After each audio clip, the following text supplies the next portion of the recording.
Sim, enquanto a gente espera o Felipe. Isabelle, você viu lá que eu dei mais uma mexida no script? Fiz um teste com... Tinha uma planilha lá no C3PO, que era uma planilha com mais de 300 proteínas. Eu não sei se era a versão final ou não. Eu fiz um teste com ela e funcionou. Tá, eu vi, mas eu ainda não mexi não. Eu não consegui acessar o C3, tá dizendo que tá inacessível. E daí eu acabei de baixar a versão em inglês do meu Excel. Aí eu vou tentar daqui a pouco.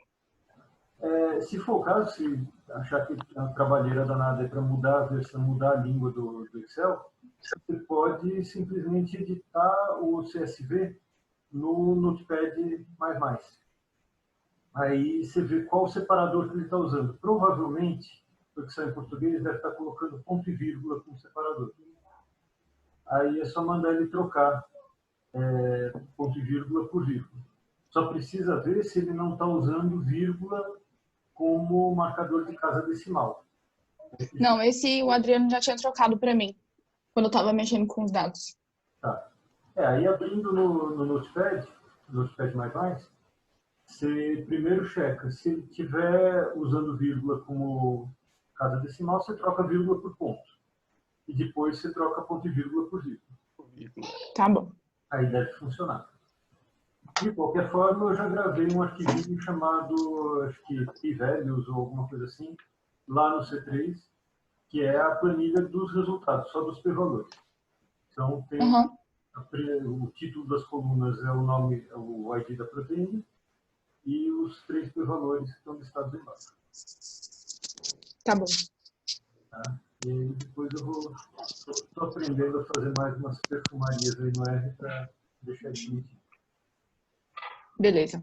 A Carol apareceu também, mas ainda está sem microfone.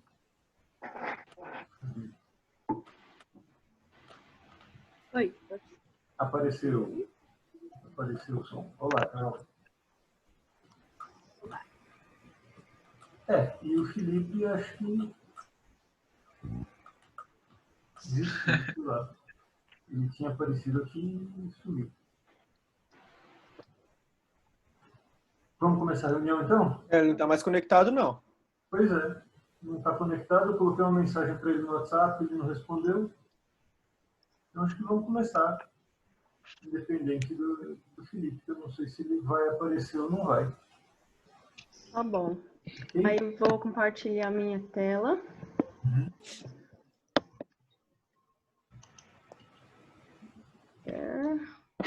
Vocês estão conseguindo ver? Sim. Que bom.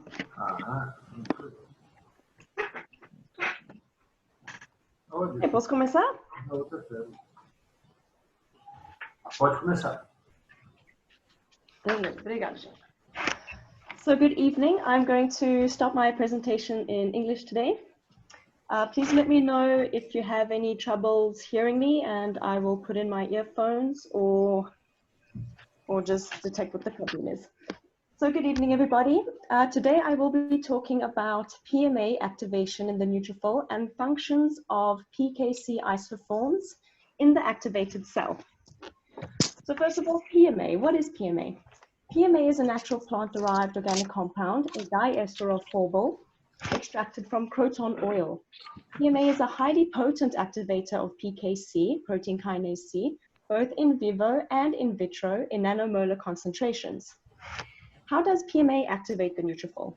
PMA enters the cell without the means of a receptor and directly activates PKC in the cytosol by binding to the enzyme by means of its 2 ester groups, resulting in a subsequent signal transduction cascade. So that is what I am wanting to touch on today superficially, the changes that are brought about in the cell when PMA activates PKC. So the protein kinase C family consists of 11 isozymes, which are classified into 3 groups based on their structure and cofactor regulation. These groups are namely classical PKCs, novel PKCs, and atypical isozymes. At present, 5 of these 11 isozymes are known to be present in the neutrophil. They are the alpha, beta 1 and beta 2 isozymes that belong to the classical or conventional group, the delta isoform, which belongs to the novel group, and the zeta, which belongs to the atypical group. So here I would like to discuss the role of these individual isozymes when the neutrophil is activated by PMA. Various researchers have hypothesized that specific PKC isoforms moderate different pathways in the activated neutrophil. So starting with adhesion and rolling. When neutrophils are recruited, they approach the endothelium, they adhere, and they start to roll along the endothelium in a continuous succession of forming and breaking molecular bonds. This process is regulated by EMP selectins on the endothelium and L-selectins, which are expressed on neutrophils. Unfortunately, in neutrophils, there is no clear evidence yet whether PKC isoforms are involved in adhesion and rolling. However, Killian in 2004 demonstrated that PKC isoforms are involved in selectin signaling in T cells. Phagocytosis. PKC isoforms have been implicated in phagocytosis in macrophages. The neutrophil and macrophage do share some similarities, suggesting a role for PKC isoforms in neutrophils as well. In the macrophage, PKC isoforms were shown to be upregulated by acute PMA active treatment and downregulated by chronic PMA treatment. The PKC isoform has been suggested to inhibit Fc gamma receptor mediated phagocytosis, although this still needs to be tested in neutrophils. The ROS production. So one very well-known phenomenon of neutrophil activation with PMA is the production of reactive oxygen by the NADPH oxidase. This enzyme complex consists of 5 specific units and one non-specific subunit, which are maintained in separate compartments of the cell to avoid spontaneous activation. So subunits GP91-FOX and P22-FOX comprise the transmembrane protein flavocytochrome B558, and the subunits 47-FOX, P40-FOX, and P67-FOX comprise a complex which resides in the cytoplasm, and this complex translocates to the membrane upon activation. Now, which PKC isozymes are responsible for the phosphorylation of which subunits upon activation with PMA? Bertram and Lee in 2011 state that the PKC isoforms phosphorylate the 47 FOX subunit of the cytosolic complex, and that the alpha, beta, and delta isoforms phosphorylated all the sites of the subunit, whereas zeta phosphorylates only a few of these sites. However, the alpha and delta PKC isoforms have been shown to be crucial in the activation of the NADPH oxidase enzyme complex. A Dr. Jamel Al-Benna in 2018 spoke about the tight regulation of this complex within the cell and the importance of the phosphorylation of the subunits. He states that not only the P47 FOX is phosphorylated, but also the 91 FOX membrane subunit in PMA-stimulated cells. So I haven't been able to find anything in the literature which states the specific isoform that is responsible for the phosphorylation of the subunits GP91-FOX. However, P22-FOX is phosphorylated by all the conventional isozymes. P47-FOX, as stated previously, is phosphorylated by all the different isozymes. And P67 and 40-FOX are phosphorylated in PMA-activated cells, although it was not made clear by which isozymes. So it is said to be plausible that the phosphorylation of these different subunits by specific PKC isozymes at different stages of cell activation could be responsible for the heterogeneous translocation of these subunits to the plasma and granule membranes during phagocytosis, which results in intra and extracellular production of ROS. Okay, next up we have net production. So nets are formed by nuclear histones and DNA being propelled into the extracellular environment together with bactericidal molecules from granules. These microbes are caught in this trap, thereby killing them and preventing their dissemination. Gray in 2013 showed through specific inhibition of the isoforms, that the conventional PKC isoforms in particular, the beta isoforms, are critical in the generation of ROS production and therefore NETs when the neutrophil is activated by PMA.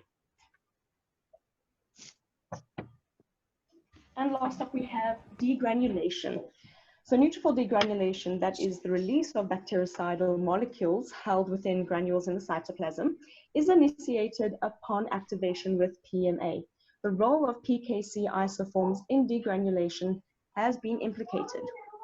Now in 2004 showed that PKC delta gene deficient neutrophils played a reduced lactoferrin degranulation when stimulated with PMA and FMLP. So PKC isoforms have also been shown to translocate to and accumulate at the plasma membrane upon stimulation with various activators, such as urate crystals. But since my focus was strictly the effects of PMA stimulation, I've tried to filter the information from various articles and to only report these data. And that is it. Thank you very much. Does anyone have any questions? Wow, I'm impressed.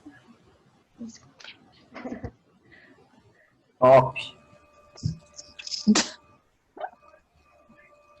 Você fez uma revisão muito boa, Wendy. Caramba, fazia tempo que eu estava querendo achar esse apanhado geral do que acontece para um determinado componente. Sim. Eu escaneei muitos artigos para conseguir essa pouca informação. E muito pouco, no final das contas. Não tem muita coisa sobre as isoformas diferentes e os papéis deles dentro do neutrófilo. Wendy, eu fiquei na dúvida. Vai naquele artigo, por favor, lá do Gray, lá que você mostra o gráfico. Esse aqui, aham. Esse daí ele mostra. É porque eu não prestei atenção aí o que ele mostrava aí, a redução. Tudo bem. Então, aqui dependendo da forma, né? No caso, ele inibiu a forma alfa aqui no primeiro. Não, aqui está mostrando, sim, se ele inibe essas isozimas, these isoforms over here, then there was a reduction in net production, right? Okay. Whereas when he inhibited the novel group and the atypical group, there were no significant reduction in net, so it didn't inhibit the net formation. So therefore, comparing at the alpha and particularly the beta isoforms were more important for net production because it inhibited ROS production as well.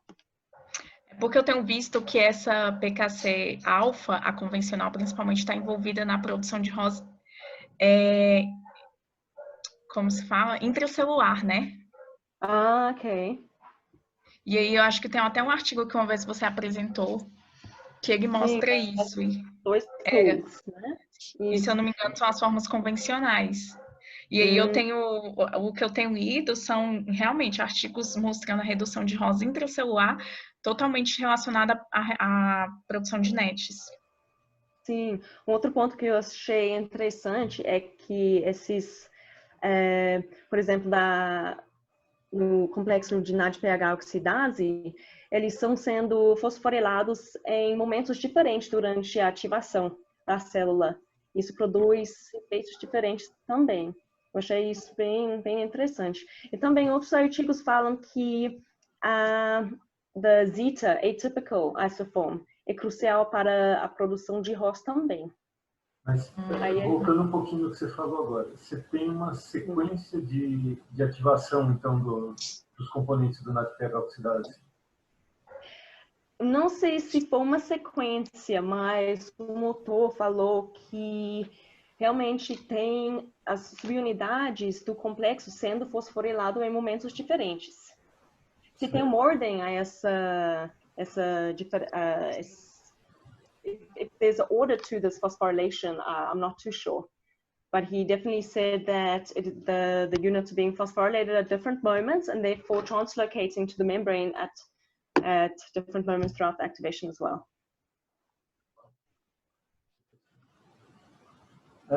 Ilane, você estava colocando a questão então do ROS intracelular correlacionado com o NET, né?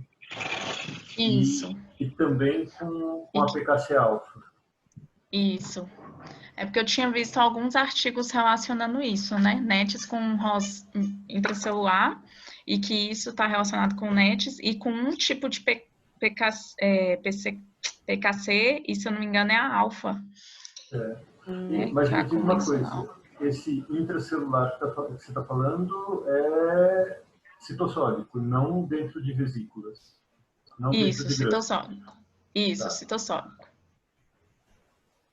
Você lembra se ele estava inibindo especificamente a alfa e não o grupo convencional? Não me lembro, vou ter que olhar o artigo, mas eu não me lembro. Mas é aquele de Carlson, né? Isso, esse mesmo. Ah, beleza. Agora, eu tô até interessada nesses daí, do tipos de PKC, depois eu quero ver esse artigo, eu não lembro se eu tenho ele. Vou olhar, porque eu tenho encontrado...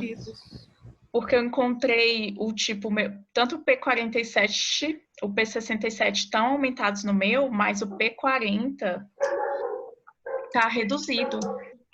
A expressão de proteínas que eu encontrei. A P40 está reduzido quando foi ativado com PMA.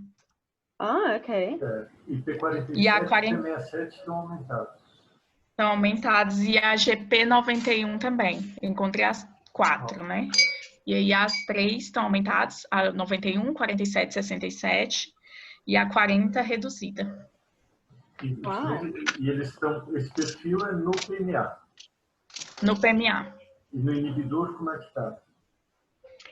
Então, aí na P40, o inibidor com PMA e o inibidor sozinho estão aumentados.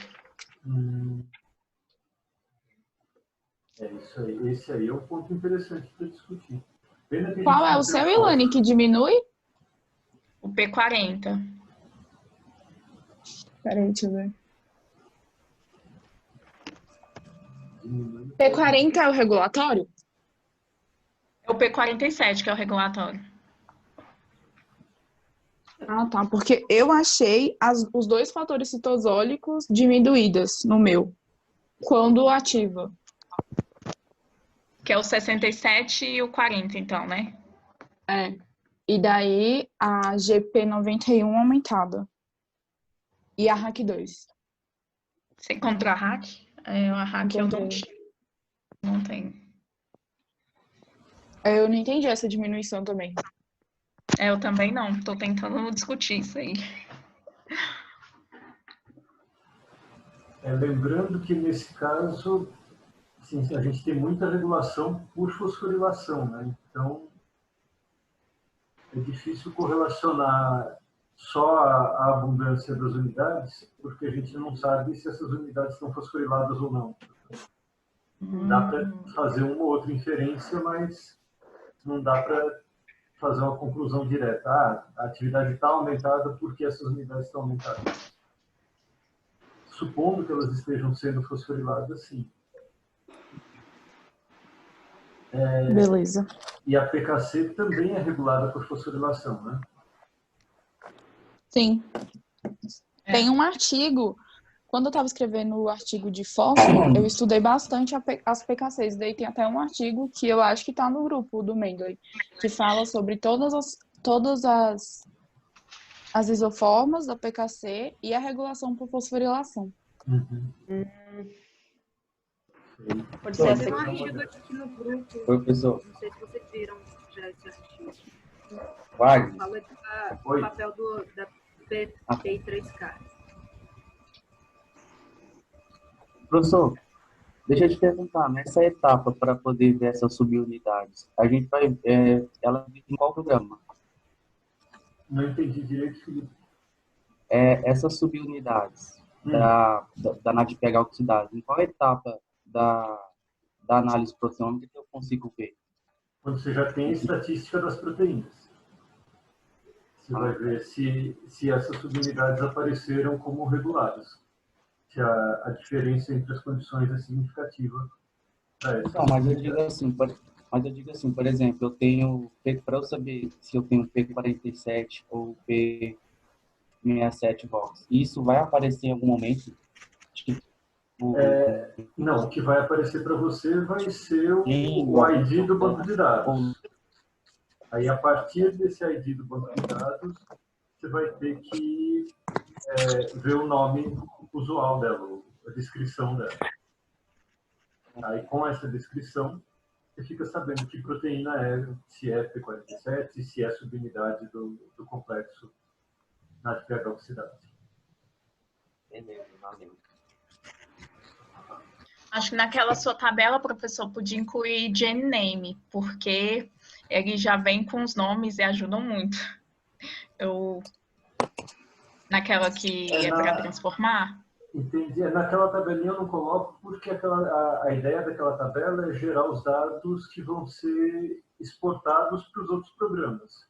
E gene name não tem quase nenhum que usa. A maioria eles usam ou gene ID ou gene symbol. Isso é. Aí, acho que só no Cityscape que eu tive que usar o gene name. Eu não fiz aquela... Por causa do string. Sim. Mas o string funciona bem com gene symbol. Aliás, ele funciona melhor com gene symbol ou com aquele ensemble ID. Só que depois, quando ele gera a tabela, quando você vai fazer o download da tabela, ele tá tudo em gene name. Tá. Ele exporta. Ele mesmo converte, Tá certo. Ele pega do símbolo e exporta com gene name. Agora, outra coisa, para ver o nome completo dela, para ter uma coisa que faça mais sentido para a gente ler, na própria tabela do Progênesis, tem o campo lá do description, que tem um nomezinho mais extenso que dá para a gente ter uma noção de que proteína é aquela. É verdade. Uma outra coisa que eu estava pensando aqui mais para o final da apresentação, que eu ia até perguntar, mas a Wendy meio que já respondeu. Quer dizer, você não pegou isso tudo de uma ou duas revisões. Você pegou os artigos originais, né, Wendy? Pode repetir a pergunta, por favor? Não estou ouvindo muito bem. Eu queria saber se para a apresentação você partiu dos artigos de pesquisa de dados, de pesquisa, ou você partiu de artigos de revisão? Foi mais de revisão, e aquele de Gray, que eu mostrei os gráficos, isso foi de experimento mesmo. Certo. Tá. Então tem revisões recentes sobre essa história das várias formas das várias respostas ao PNA. Eu acho que foi 2018 e antes disso 2013. E o restante é de 1991, 1992. Somos muito velhos. Mas tem certo. 2 mais 2012, mais recentes. 2013. Tá. 7 anos estaria no limite para a gente pensar numa revisão, mas se já tem revisões mais ou menos recentes. Tinha alguém pensando em fazer revisão de PNA? Eu não lembro de lá, e o seu tema era... Você tinha proposto para mim e para a Wendy fazer. Então, aí precisa ver isso, quer dizer, tem essas revisões de 2012 e 2013. Então, primeira coisa, vocês têm que dar uma olhada se depois de 2013, se tem mais, aliás, não necessariamente depois, mas se olhando para essas revisões que já existem, tem dados a serem acrescentados. Quer dizer, vale a pena fazer um artigo de revisão que junte mais coisa ao que já tem nessas daí. Sim. Porque senão ficaria simplesmente uma repetição do que já foi revisado. Então, a primeira coisa é aproveitar que a Wendy está com isso fresco em mente, dar uma nova olhada nesses artigos de revisão para ver se tem pontos a serem acrescentados aí. Ok. Que mais? Bom, hoje é reunião de literatura, né?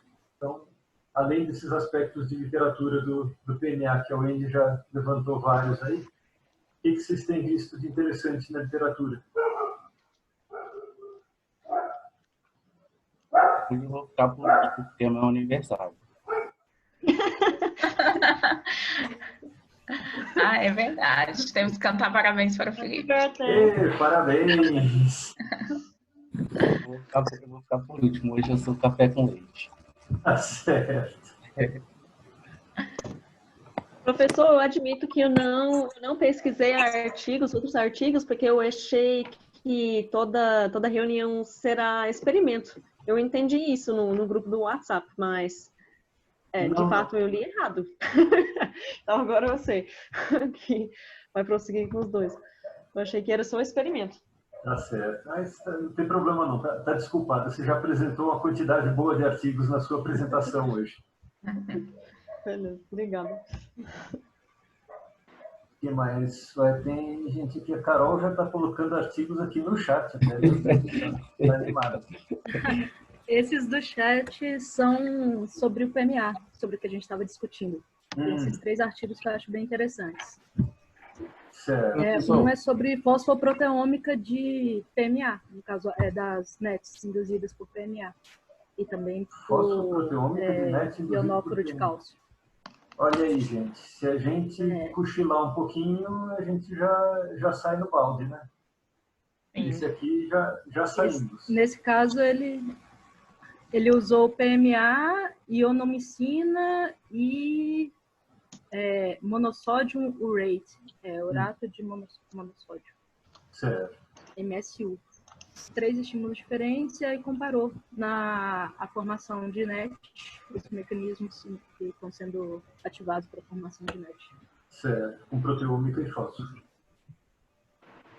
Isso, fosfoproteômica. Uhum. Tem um outro que é mais antigo, que ele compara, que ele esclarece o envolvimento da fosfatidil-inositol 3-quinase na ativação da PKC, se ela está upstream ou downstream. Ele vê que nesse experimento aqui ele vê a PI3-quinase como downstream a PKC. Uhum. E aí eu achei esse artigo interessante, que ele mede a formação do ROS intracelular e extracelular. Ele mostra o assembling da NADPH oxidase nos grânulos. Certo. E um outro é um que eu já comentei com o senhor, que eu coloquei até no meu projeto, com relação ao papel do ATP na produção da NADPH dependente e independente na formação de NETs. Dependente da NADPH oxidase e independente. E aí todos eles usam o PMA como modelo. O papel do ATP. Do ATP. Mas envolvido nesse o papel do mecanismo. ATP produzido pelo neutrófilo, quer dizer, o intracelular, ATP metabólico, ou ATP extracelular acrescentado como modulador? Estou olhando aqui agora essa questão, eu estava pensando nisso agora. Ele mostra que o canal de ATP, o Panexin 1, está envolvido na formação de NETs. No caso, é o canal, né? Provavelmente é o ATP extracelular. Então está falando de extracelular. Então está falando de sinalização por ATP. Porque tem aquela história, mas de ATP especificamente, eu lembrava de que tinha uma história de modulação por adenosina, inclusive como mecanismo de pós-condicionamento. Uhum. Tem alguns trabalhos que falam de uso de adenosina como agente de pós-condicionamento. Então, esse talvez vá nessa linha, só que ele já parte para uma ativação extrema, né? Ele já joga PMA para ver mecanismos independentes de receptor. Interessante. Provavelmente para ver que mecanismos intracelulares estão sendo afetados por essa sinalização de ATP. Legal. É um dos 3 que você colocou aqui? Isso, esse acho que foi o último que eu coloquei. Tá. Esse é da Nature, inclusive. Os 3 estão no Mendeley já? No GPPN? Não, estão no Mendeley já. Claro. Mendeley, vocês estão usando o GPPN2, né? Sim. Joia. Tá. Pessoal, uma coisa que eu achei interessante é que a Nature fez vários... ela aglomerou todos os estudos que eles estão publicando sobre o Covid, tanto protocolos quanto estudos gerais. Tem 2 sites diferentes da Nature. E achei interessante que eles estão publicando, por exemplo, modelo animal para Covid. O professor perguntou mais cedo, eles usaram com CRISPR, técnica de CRISPR, para produzir um modelo de ratinho. Para produzir um modelo de rato que é resistente para COVID. Mas para COVID? Isso, Como assim? não, no caso, suscetível. Suscetível a COVID. Eles colocaram duas proteínas que tornam os humanos suscetíveis, os ratinhos, para poder contaminar. Certo. Porque ele é naturalmente resistente. Isso. E aí tem vários protocolos, eu só comecei a olhar, na verdade, eu ainda não cheguei a olhar tudo aqui que pode ser interessante para a gente, mas tem vários protocolos nesse site e no outro site com relação às pesquisas tem milhões de coisas, então se a gente for pesquisar mesmo Covid, é interessante dar uma olhada. Legal. Quem mais achou algum artigo interessante? Professor, Diga. eu estava fazendo minhas revisões e achei um interessante aqui que envolvia PMA, porque eu separei, eu estou fazendo um estudo dos grupos, dos clusters que eu fiz, né, do string, e aí eu estava estudando as proteínas. Aí, semana passada, eu fiz a revisão de a poliproteína B, né? Aí, em 2019, eles lançaram um artigo aqui falando um estudo foi investigado se a lipoproteína de baixa densidade afeta a formação de NETs e se é um fator de risco para as reações inflamatórias nas células endoteliais. E aí eles ativaram isso com o PMA. Então, eles pegaram... Peraí, dá um tempinho. Repete um pouco, que cortou para mim um pouquinho. Tá. Então, no caso, foi um estudo que eles avaliaram se a lipoproteína de baixa densidade afeta na formação de NETs e se é um fator de risco para as reações inflamatórias nas células endoteliais. Aí, para poder fazer isso, ele fez ativação com PMA. E aí, ele fez o tratamento dos neutrófilos isolados na ausência de PMA e não induziu a formação de NETs. Só que ele falou que quando... Mas quando ele fez o tratamento das células endoteliais humanas com um meio de cultura contendo NETs formada por neutrófilos ativados por PMA, a expressão da proteína metaloproteinase 1 em células endoteliais da aorta humana aumentaram. E quando os neutrófilos foram incubados com esse lipoproteína de baixa densidade, a expressão foi acelerada. Então, o caso que eles sugerem aqui é que essa lipoproteína de baixa densidade, ela pode cooperar com os neutrófilos para a formação de NETs e promover inflamação endotelial vascular. Então, ele está tentando estabelecer uma correlação aí entre doença cardiovascular obstrutiva, formação de placa, né? E NET. Está colocando a NET no mecanismo.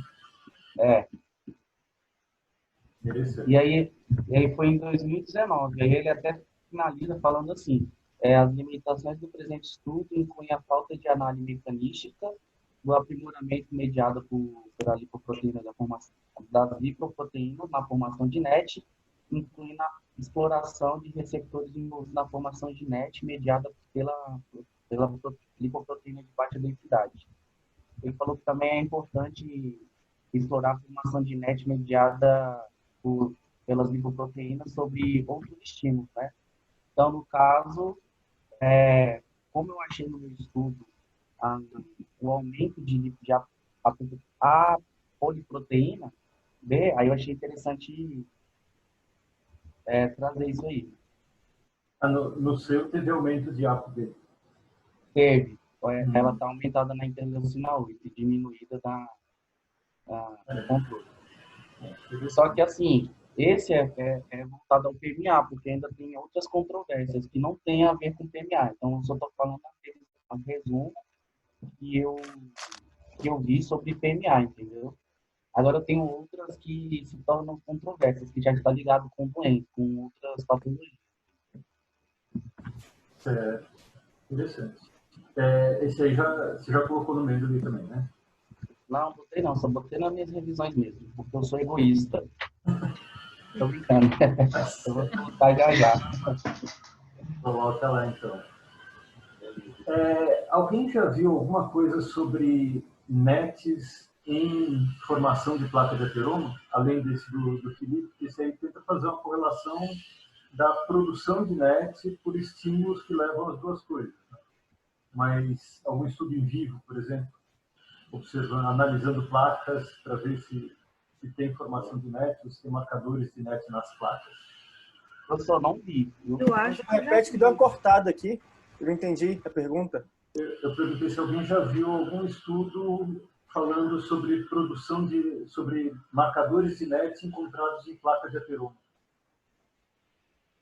Eu não me lembro agora direito, mas eu já vi artigo relacionando sim NETs com trombose.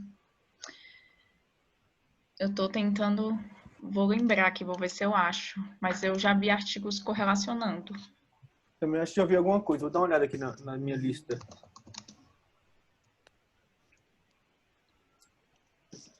NET com trombose tem sim, mas aí seria trombose por favorecimento de coagulação, porque a NET depositada no endotélio favorece a coagulação.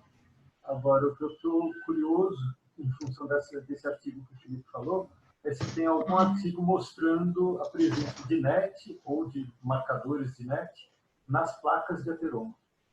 Ok. Eu acredito que sim. Vou dar uma olhada.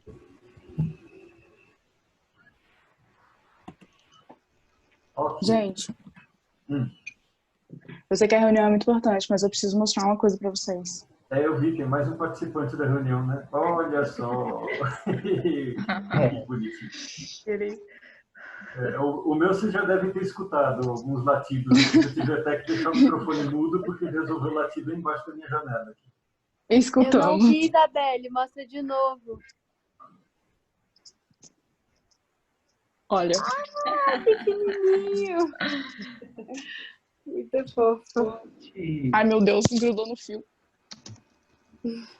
Grudou no fio, mas está comportadinho e tranquilinho. Ah, por que ela tá quieta, inclusive? Meu, se entrar aqui, não vai ter nem fio. Eu também tenho uma participante aqui, ó. Eu tenho nessa quarentena.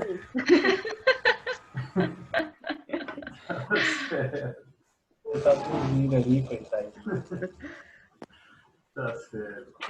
Pessoal, eu achei uma revisão sobre como os neutrófilos recirculam através dos linfonodos para poder, na sua procura por patógenos, e aí ele fala um pouquinho sobre o mecanismo de como a recirculação dos neutrófilos nos vasos linfáticos, e também sobre a L-selectina e como os outros neutrófilos recrutam mais neutrófilos através da LTB4. Que pode ser interessante para alguém, e também uma revisão sobre o papel das beta-2, integrinas beta-2 na sepsis, nos neutrófilos e nos modelos de sepsis. Vou colocar no meio. Adesão e sepsis. Nessa linha de sepsis, eu tinha até postado no WhatsApp o link, já coloquei no Mendeley, um artigo que é bastante interessante para o Marcos, que é falando que a aspirina reduz a inflamação pulmonar em modelo de ARDS induzido por LPS. Falando não só de indução de ARDS por LPS, que é um modelo bastante usado, mas do efeito da aspirina modulando essa lesão pulmonar, que é mediada por neutrófilo. Esse aí também já está colocado lá para vocês. Me diga uma coisa, vocês sabem de alguma revisão mais ou menos recente, assim, nos últimos 5, 10 anos, sobre o papel de neutrófilos em infecções virais?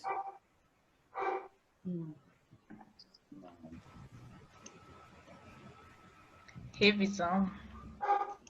Pois é, porque... Não, a última vez, Eu- naquela reunião que só tinha eu, Isadora, você, Carol e Isabel, lá na sala de bioinformática, eu lembro que teve um artigo sobre isso.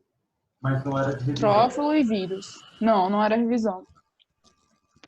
Pois é, a gente podia dar uma olhada nisso, né? O que vocês acham? Dar uma procurada, porque se não tiver, é um tema que atualmente seria publicado com uma certa facilidade em revistas de alto impacto.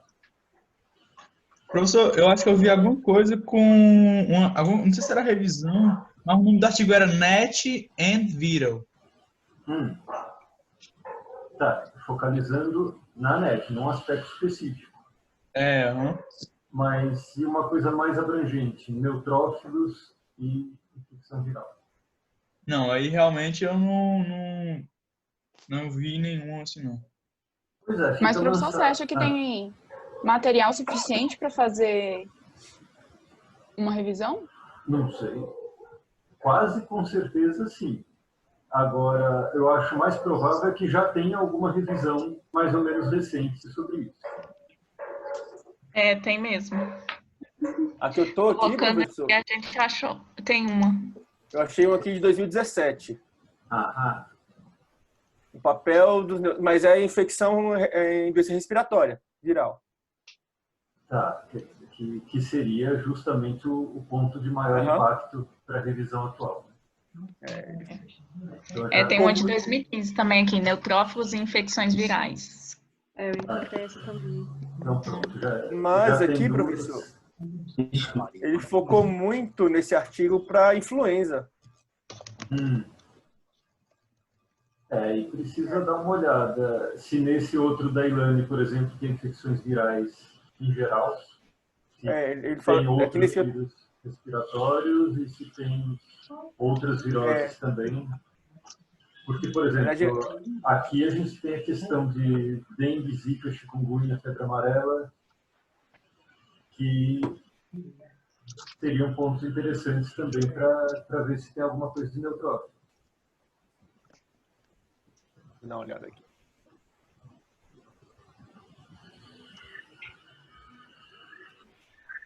Essa é bem geral mesmo. Ele fala dos benefícios de neutrófilos na infecção viral. Coloca as toxinas que são produzidas. Mas bem geral no sentido de fala de citocinas produzidas em resposta a qualquer infecção viral. Não, qualquer infecção viral. Não classificando, por exemplo, para tal grupo de vírus é predominantemente tal resposta, para outro grupo a resposta seria diferente. Não. Ou para tal tipo de infecção, por exemplo, viroses respiratórias teria um padrão de resposta, viroses intestinais outro padrão, viroses sistêmicas outro. Não. Tá. Talvez ainda tenha espaço para alguma coisa.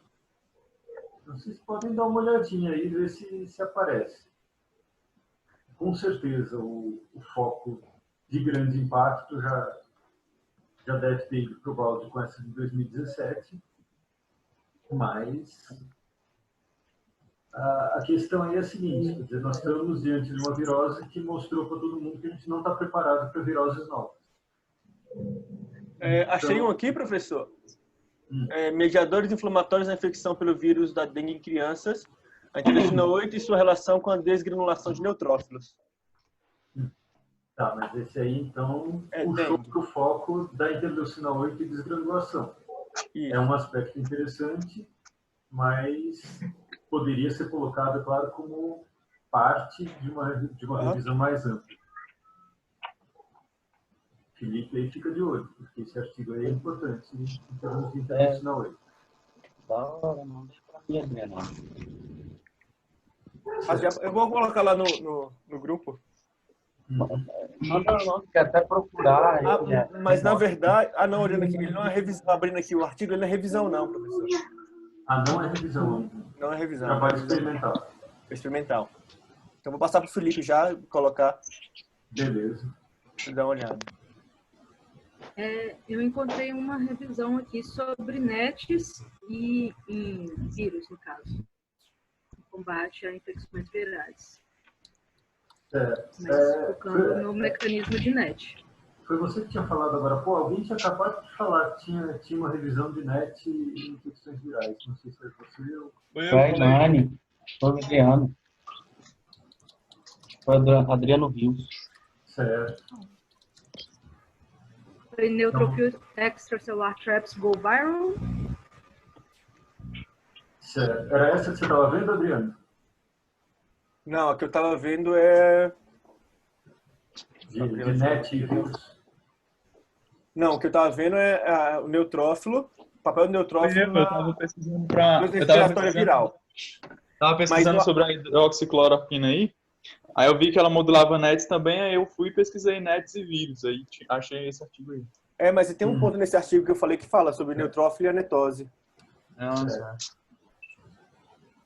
Legal. E falando sobre a hidroxicloroquina, eu mandei um artigo aqui, que foi de novembro do ano passado, falando sobre como ela inibe a interleucina 1 beta. Estou vendo aqui no chat. Isso. Legal. Foi o único que eu consegui encontrar específico da hidroxicloroquina com neutrófilos. Tem alguns outros. A Ilane tinha colocado na introdução que ela fez do projeto. Tinha mais alguma coisa? Eu acho que tinha mais um. Mas é pouca coisa. De específico de neutrófilo é pouco. Tem uma possibilidade interessante para estudar isso. Esse aqui, ele fez o estudo in vitro, né? Não sei se vocês já viram esse artigo que eu mandei agora. Não, esse de... Neutrófilo com HCQ. De Helium Beta eu não tinha visto, não. Sobre a... É interessante que ele foca no inflamassoma. Isso, eu tinha visto isso daí, de inflamação também. Inclusive, Marcos, aquela questão que você tinha apresentado há um bom tempo atrás sobre inflamassoma e gasdermina, você pegou um ponto importante, viu?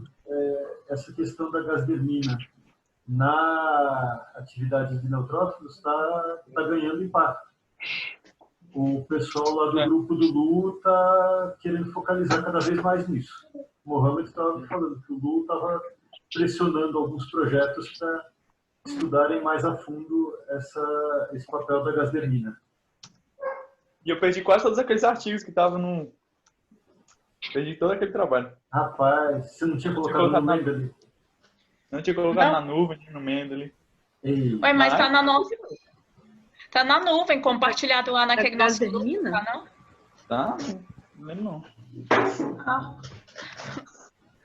Dá uma olhadinha aí, se vocês acharem, recupere isso aí, que é importante. Beleza, eu vou ler bem com cuidadinho. Da gasdermina, professor? Isso. Aquele grupo da Austrália que eu te falei estuda a gasdermina.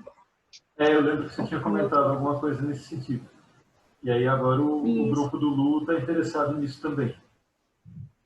A gente pode tentar um contato, então, ver se eles podem colaborar com a pesquisa. Sim, podemos pensar em alguma coisa por aí também. Eu tô até querendo discutir ela. Eu achei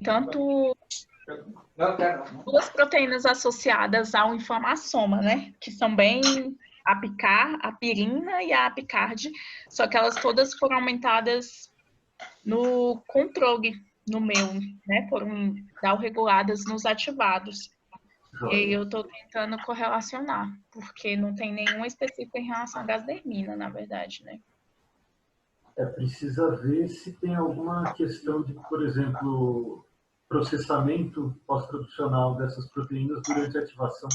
Pode ser que elas estejam diminuídas porque foram processadas. Às vezes você tem clivagem C-terminal, alguma coisa assim, durante o processo de ativação. E aí elas pode... podem ter. Eu não ouvi. Elas podem ter sido o quê? Podem ter sido clivadas. Tem algumas situações que você tem um processo de clivagem de uma proteína, quer dizer, ela continua lá, só que é só um pedaço dela. E aí, na identificação, ela não aparece porque falta um tipo. Ah, ok.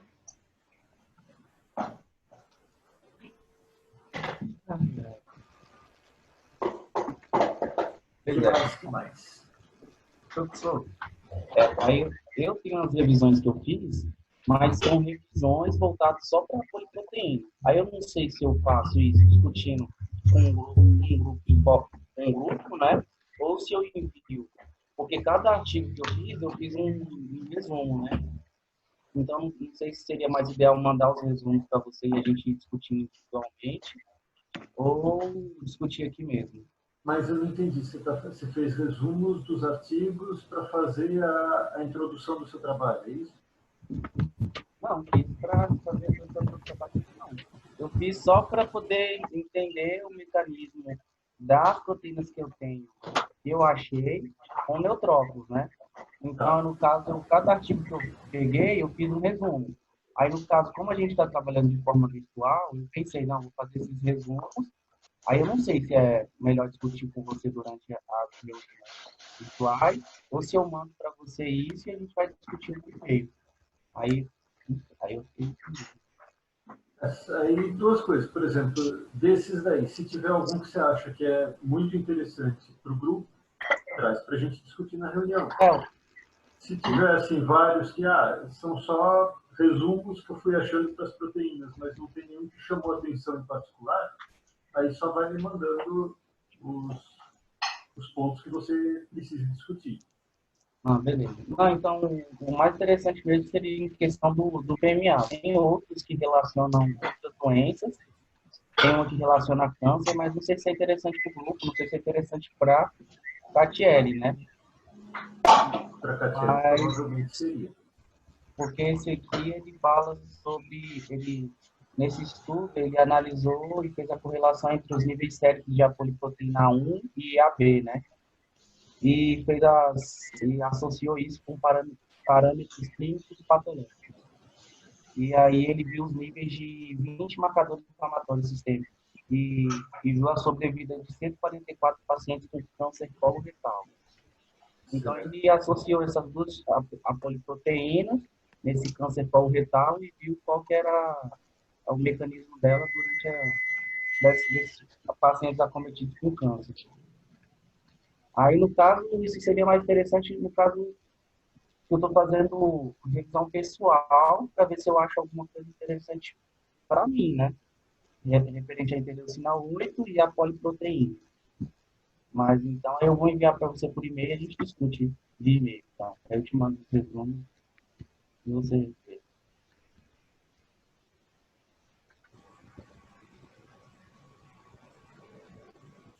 Escutou?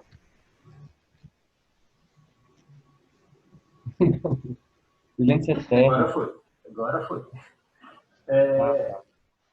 Então faz isso, vai avaliando uma a uma. Agora, o que eu estava pensando é o seguinte, nessas avaliações que você está fazendo, tenta já ir buscando correlações que tenham a ver com a sua situação com o estímulo por interleucina 8. Eu fiz isso. Tá. Não, porque você colocou aí a correlação com câncer e tudo mais. Não, é porque o que eu pensei, eu tentei correlacionar neutrófilo, com essas proteínas que eu avaliei para entender o que acontece, qual é o mecanismo de forma geral. E depois eu aprofundei no estímulo que eu estudo, né? Aí eu estou fazendo assim, estou vendo ele de forma geral e depois eu aprofundo no estímulo que eu estou estudando.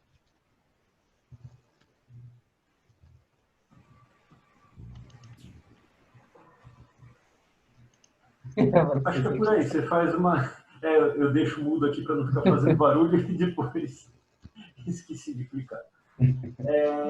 Então, mas eu acho que tá certo, você vai fazendo uma visão geral e depois vai aprofundando nos que tem mais interesse, nos pontos que você consegue ligar. Outra coisa também importante é você ir procurando ligar uma proteína à outra. Quando você achar Eu fiz duas isso proteínas já. que estão ligadas ao mesmo mecanismo, à mesma situação. Então, o que eu fiz? Eu peguei os códigos do GNAD, Uniprot, e fiz uma nova planilha, colocando o nome de cada proteína.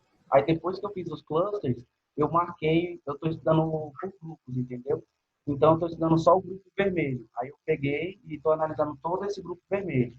Aí, eu vou lá nessa minha planilha do Excel e marco tudo de vermelho. Aí, eu correlaciono todas elas.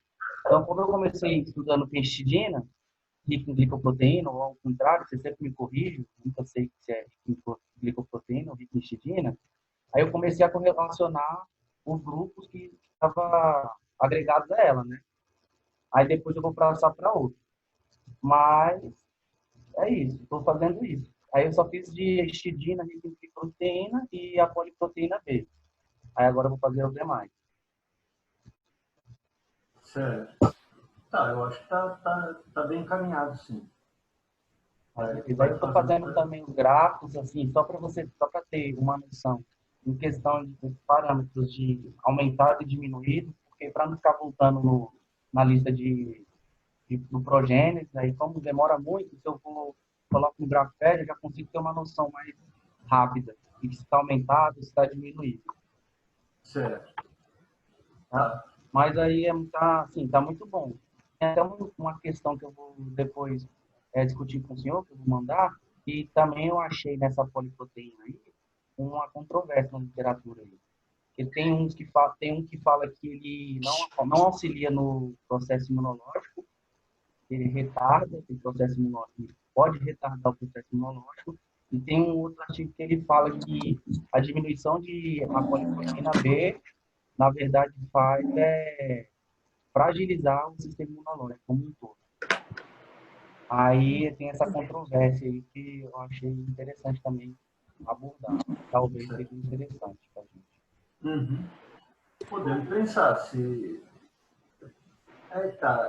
ativar o sistema imunológico é um negócio meio vago, mas precisa ver direitinho que pontos de ativação ele está falando. Uhum. Como é que isso poderia estar correlacionado à sua situação. Se tiver alguma ativação ativa, migração de neutrófilos, tem a ver com o interleucina 8, pode ser importante para o seu caso. É porque eu ainda estou com muita dificuldade. Tipo assim, eu estou mexendo com string, eu sei que eu estou fazendo a parte inicial, né? Mas estou relacionando as proteínas que eu tenho e analisando.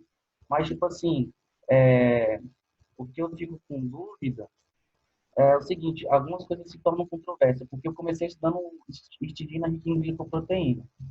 E aí eu correlacionei as proteínas que estavam junto, próximo a elas, né, que formam um cluster com elas. Só que no caso, se eu fosse levar ao pé da letra só a histidina, as outras proteínas que estão agregadas a ela também tinha que ter fugiu do pensamento que eu tinha sobre elas. Porque, por exemplo, eu tenho a HRG aumentado.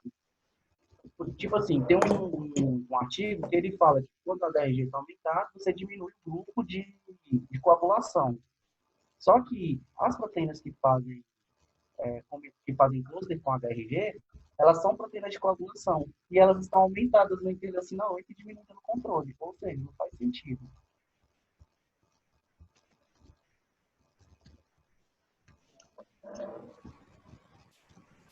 De fato, aí teria que ver como é que funciona isso, como é que você poderia correlacionar. Não me ocorre uma ideia de imediato, assim, o que poderia explicar isso. Tem que pensar alguma situação que seria viável, que seria compatível com esse achado, com esse resultado. E também o que me deixa assim um pouco preocupado, lógico que eu não tô, que assim, questão que me deixa preocupado é não eles chocarem os resultados que colocam no GraphPad com a nova que tem pelo progênio. E aí isso às vezes me deixa, será que realmente ela está aumentada e a outra está diminuída? Porque muitos desses grupos eles não apresentam significância quando vai para o GraphPad. E isso me deixa preocupado. Mas aí, Felipe, você tem duas opções. Ou você resolve que você vai confiar na estatística do Progênisis e seguir daí para frente, ou você vai desconfiar da estatística do Progênisis e vai fazer uma outra estatística que você confie e seguir com essa outra. Não dá para ficar, estou trabalhando com a do Progênisis, mas não sei se dá para confiar nela. Se for por aí, você não vai conseguir chegar no resultado, vai entrar em parafuso. Vai dar B.O. Então, assim, coisa de louco, você sabe como é que é, né? O Progênisis tem uma estatística um pouco diferente, eles até me responderam lá, eu ainda preciso estudar um pouco mais o cálculo que eles me mandaram que fazem. Eles fazem uma transformação antes de fazer o ANOVA, por isso que o ANOVA deles é diferente do ANOVA que a gente faz nos outros programas. Então, quer dizer, tem uma explicação para isso, parece ser uma explicação válida, porque o Progênisis continua sendo usado e aparece em publicações. Então, se fosse um negócio que já tivesse provado, não, a estatística do Progênisis está furada, acabou, ninguém ia mais usar e não ia mais aparecer em publicação, e mudar, ter que fazer uma versão nova do programa com outra estatística. Dá para usar a estatística dele. Então, continua com ele e morre pau. Isso. Né? Porque aí tá, a outra possibilidade é a gente fazer aquela questão de fazer toda a estatística, fazer toda aquela estatística fora do Progênisis, inclusive normalização. A gente faria só o alinhamento e o roll-up no Progênisis. Mas, para isso, precisa desenvolver um monte de coisa em R que eu ainda não consegui fazer. Vamos ver se agora eu fico empolgado com tendo conseguido fazer o ANOVA de 2 vias e mexo um pouquinho mais com isso. Mas... Vamos ver. Talvez eu consiga aproveitar esse tempo em casa aqui para fazer um pouquinho mais disso. Fala, Isabel. Mas, professor, esse negócio de ou você confia no Progênisis ou você faz em outro. Mas não tem a questão de que o Progênisis fala que é significativo, mas você não sabe quais são entre os grupos. Entre quais grupos aquela proteína é. E daí você precisa usar outro, né? Não, porque é isso que eu tô fazendo no Nanogel, por exemplo. Para a sua situação, que tem mais que 2 condições, sim. O Felipe só tem 2. Ah, tá. Era só para esclarecer isso. Eu falei, meu Deus, eu tô usando os 2. E aí? Não. Você tá usando os 2, mas você confiou no Progênisis e você está fazendo um outro estudo post-hoc. Depois do Progênisis, para definir dentro daqueles que o Progênisis diz que são significativos, em quais pares você encontra a diferença. Aí você faz um tuck dentro daquele ANOVA. Na verdade, eu pego os dados normalizados, aí faço a ANOVA e faço o tuck.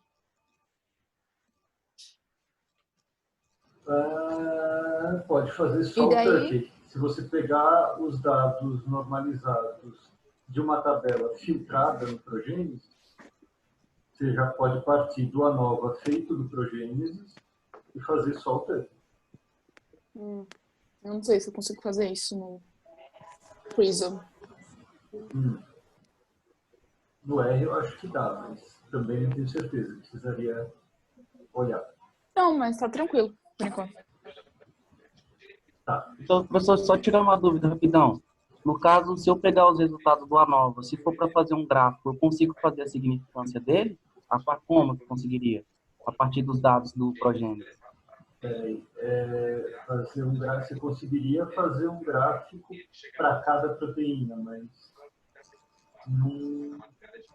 assim, se tiver uma ou outra proteína que você queira mostrar a diferença ou o padrão de abundância, pode ser, mas eu não vejo muita necessidade de fazer isso. Não, beleza. Eu pensei que valorizava o trabalho por mostrar a barra de significância lá, os 3 cozinhos lá.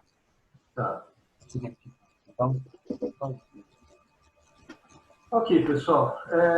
Então, antes de encerrar, eu só queria compartilhar mais uma tela aqui. Espera aí.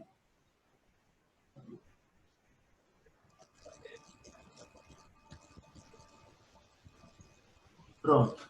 Dá para compartilhar essa tela aqui. Parabéns. Valeu. Gostei, hein? Obrigado, Parabéns, professor. Felipe. Parabéns, Obrigado, Felipe. gente. Parabéns. Valeu. Parabéns. Parabéns. Muito bom. Valeu, gente. Obrigado Isso aí, mesmo pessoal. pelo apoio. Então, parabéns, Felipe, e nos vemos segunda que vem na próxima reunião. Enquanto isso, vamos continuando as discussões aí de cada projeto. Amém. Valeu, gente. WhatsApp, Obrigadão, como viu? for. Valeu, pessoal. Professor, eu estou mandando para o senhor um e-mail com os 2 artigos de proteômica que eu mencionei de PMA, para o senhor dar uma olhada mais a fundo, que eles são do ano passado e ano retrasado, salvo engano. Ótimo. Beleza, cara. Obrigado. Manda assim que eu vou dar uma lida neles. Valeu, pessoal. Falou, tchau. Tchau, tchau. Tchau. Até logo.